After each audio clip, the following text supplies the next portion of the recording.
Shalom, rekan-rekan Kumpare GKI Kabangan. Apa kabar?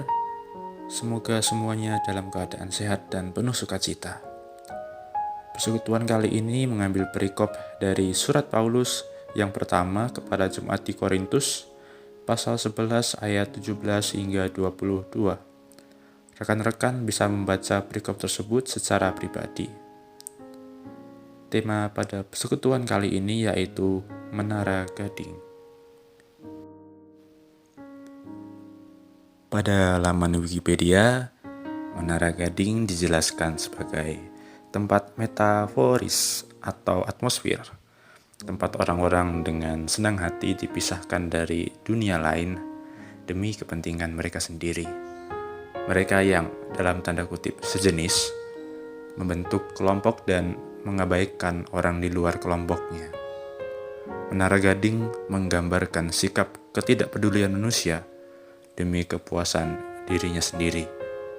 Tindakan seperti itu sejatinya tidak sesuai dengan hakikat manusia sebagai ciptaan Allah yang dicipta untuk membangun relasi dengan sesamanya. Melalui pelajaran hari ini, remaja dapat menyadari bahaya eksklusivisme dan bersedia ambil bagian untuk menciptakan suasana persekutuan yang inklusif. Jemaat mula-mula menunjukkan cara hidup yang sangat didominasi semangat kebersamaan. Kisah para Rasul pasal 2 ayat 41 hingga 47 menyebutkan bahwa mereka selalu berkumpul untuk memecahkan roti dan berdoa. Semangat kebersamaan itu juga terlihat dalam kesediaan mereka untuk menjual harta milik dan membagi-bagikannya sesuai keperluan masing-masing. Karena itulah kehadiran mereka disukai semua orang. Jemaat Korintus pun melakukan kebiasaan-kebiasaan seperti yang terjadi di gereja mula-mula. Salah satunya perjamuan kasih. Dalam perjamuan kasih itu, tiap-tiap orang membawa makanannya sendiri sesuai dengan kemampuan masing-masing. Ada yang membawa banyak, ada pula yang membawa sedikit atau bahkan tidak membawa apa-apa. Semua makanan itu dikumpulkan di atas meja dan semua orang makan bersama. Namun pada praktiknya, mereka yang kaya hanya mau berkumpul dengan kelompoknya atau sesama orang kaya. Orang-orang kaya memakan dan menikmati apa yang mereka bawa tanpa memedulikan orang lain, sehingga mereka yang berkekurangan tetap kelaparan. Sebuah tafsiran mengatakan bahwa eksklusivisme yang terjadi dalam jemaat Korintus bukan hanya antara kelompok kaya dan miskin, melainkan antara tuan dan hamba. Para hamba datang terlambat ke acara persekutuan karena mereka harus menyelesaikan pekerjaannya. Sementara para tuan yang datang lebih awal telah menghabiskan makanan dan mengenyangkan dirinya sendiri. Secara fisik mereka berkumpul namun tidak bersekutu. Praktik inilah yang ditegur oleh Paulus dengan mengatakan, pertemuan-pertemuanmu tidak mendatangkan kebaikan, tetapi mendatangkan keburukan, pada ayat 17. Paulus dengan terus terang menegur mereka, sebab mereka melakukan kebiasaan yang salah dalam perjamuan malam. Pertemuan yang seharusnya menjadi sarana mempererat persekutuan, justru menjadi penyebab munculnya perpecahan di antara mereka. Ayat 20, Paulus menegaskan bahwa perjamuan yang mereka lakukan bukanlah perjamuan Tuhan.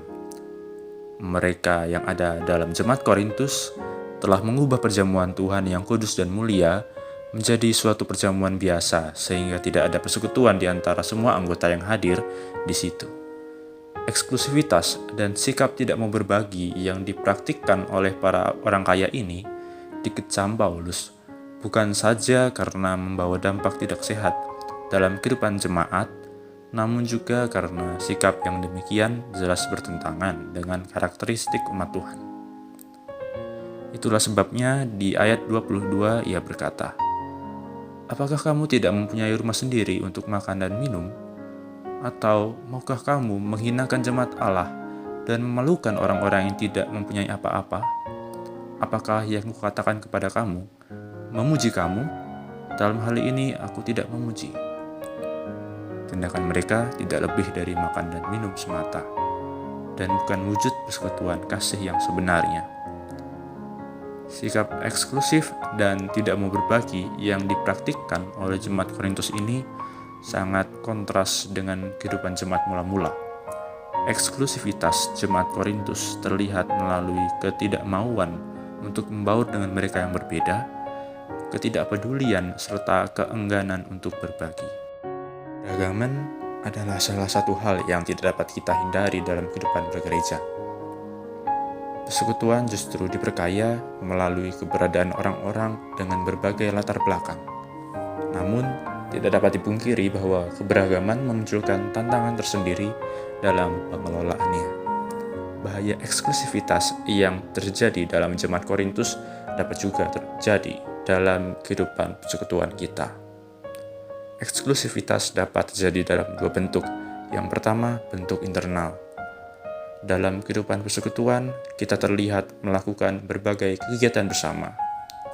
Namun, sebenarnya tercipta pemisahan antar kelompok, misalnya kelompok aktivis atau pengurus, kelompok berdasarkan sekolah, dan lain sebagainya. Kemudian bentuk yang kedua, yaitu bentuk eksternal. Gereja menjadi komunitas menara gading yang terpisah dari masyarakat. Hal ini dapat terjadi karena gereja tidak mampu hadir di tengah pergumulan kehidupan di sekitarnya. Seperti halnya teguran Paulus kepada jemaat di Korintus, gereja masa kini perlu terus mawas diri agar tidak terjatuh pada eksklusivitas. Gereja perlu terus mengembangkan nilai-nilai persekutuan yang diwarnai dengan kebersamaan, penerimaan, dan kemauan untuk berbagi. Rekan Kompare yang terkasih, sekian renungan singkat pada persekutuan kali ini. Selamat melanjutkan aktivitas. Tuhan memberkati.